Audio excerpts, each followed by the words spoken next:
Hi Chris, it's Mika Macho, and this is my presentation. So I did solar energy. Here's my timeline.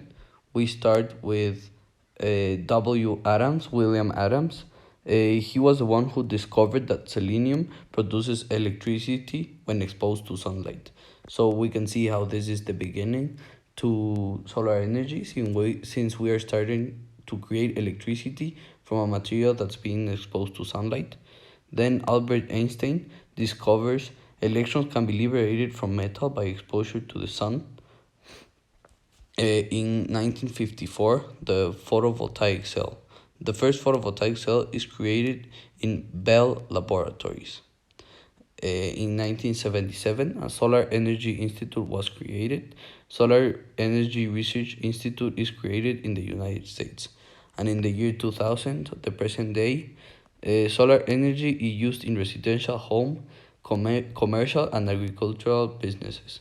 So throughout this timeline, we can see how it evolved to become what it is today and how useful it is for humans. uh, how solar energy works. Solar panels are made up of very small units called solar cells. These solar cells are made up of silicon, which is a semiconductor. Silicon is put between the two conductive layers. So this is telling us the construction in a solar panel and how it's built for it to work. When sunlight hits a solar panel, electrons in the silicon move, creating a current. The current then travels to an inverter. This inverter then converts direct current into alternating current, which generates enough power for most appliances at home. So at first the current is not enough, but then it travels to the inverter, which creates alternating current, and that creates more electricity, so it's sufficient to power things at home. The future of solar energy. As we see today, most houses will power themselves with solar panels. Nowadays, some houses power themselves with solar panels, but I believe in a few more years, lots or almost all of the houses will be powered with solar energy. Solar panels will look very different. They will be unrecognizable. I read this in a site that said they were gonna make transparent solar panels, that you were going to be able to put them like in a window, and the window will still look the same. Um, Here's the third one: transparent solar panels, as the University of Michigan is investigating.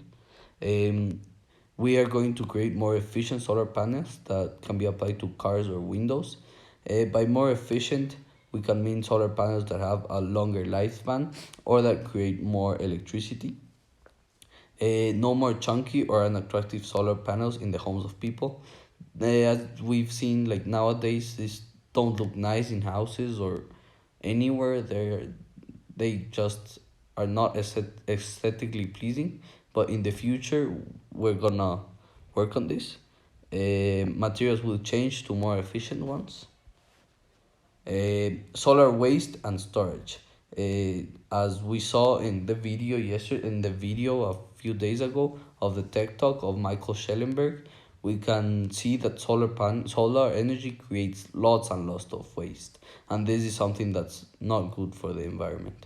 So solar panels create 300 times more toxic waste per unit of energy than do nuclear plants. Lead, cadmium, and many more toxic materials. All solar panels are usually disposed or stored into regular landfills, so they just drop solar panels wherever they want, and this is absolutely not good for the environment. Solar panels are also made out of glass. However, this glass can be recycled because it's known to be toxic. How the US is using solar energy. So most solar power in the United States is photovoltaic. Photovoltaic means that it turns sunlight directly into electricity through panels on rooftops and also in solar farms. In 2018, a research found that solar energy produced 66.6 terawatts per hour, which is 1.66% of total US electricity. Also, the US has many solar farms, but there is one that is extremely huge and that stands out from all the rest. which is located in Los Angeles counties. It has 1.7 million solar panels spread through 3,200 acres. The name of this solar farm is called Solar Star, and it's the biggest solar farm in the United States. What types of renewable energies are used in the US? The US has an abundant types of renewable energies. However, the most important are wind and solar energy, the one that I'm doing.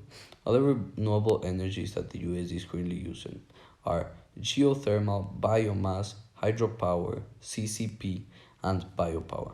So we can observe how the US invests in lots of renewable energies and they're looking to more successful ways to save the environment. Potential energy sources that can be used by the US. Um, as seen in the TED Talk from Michael Schellenberg, nuclear energy is a great energy that should be used more frequently throughout the world. The US should invest more in nuclear energy since it's a renewable energy that is extremely efficient and creates very little waste. So, yeah, this is very true. It creates almost no waste and it's extremely efficient. But we have to take care of it because if something like Chernobyl happens, it's going to be a disaster. But the more money invested, the more security the nuclear plant will have, and the most unlikely, it will be more unlikely for these things to happen. Solar and wind energy can be extremely useful, but they also harm the environment. They occupy lots of space, which results in taking down trees and moving animals from their habitats. The United States should look to a more environmentally friendly approach to invest, and that's nuclear energy. In the long run, they will save lots of money because it's the cheapest renewable energy of them all. And that's it. Thank you, Chris, for listening to my presentation. Hope you like it, and please don't give me a bad grade. I'm happy with an A or a B plus.